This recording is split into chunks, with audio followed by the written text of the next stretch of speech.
Good morning, friends. Happy Monday. I hope everyone had an amazing weekend. Okay, for today's morning bin activity, you're going to need your pokey pen.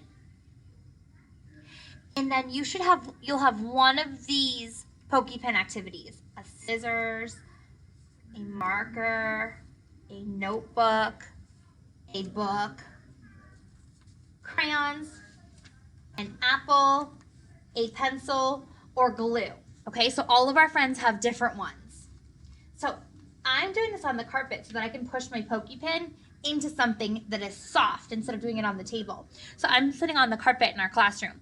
You can push it into Ask Mommy and Daddy where they want you to do this activity, but it's helpful if you can push it into something soft.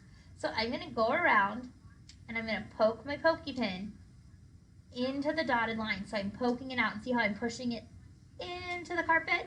I don't want to hold it in my hand because then I would poke the little pokey pin into my finger and that wouldn't be good. So I'm poking through the dotted lines and I'm going to go all the way around. So remember, I'm doing the glue bottle, but everyone has a different pokey pin activity for today. So I'm going to finish and go all the way around my glue bottle to poke it out. Then you can also poke down in the word as well. And this is really helping with our fine motor because see how I'm having to hold that? And I'm kind of holding it just like I would hold the crayon from our song. My thumb, my pointer's pointing to the top. Tall man is on his side. So I'm kind of even holding it like a crayon. All right, friends, go ahead and do your morning bin now.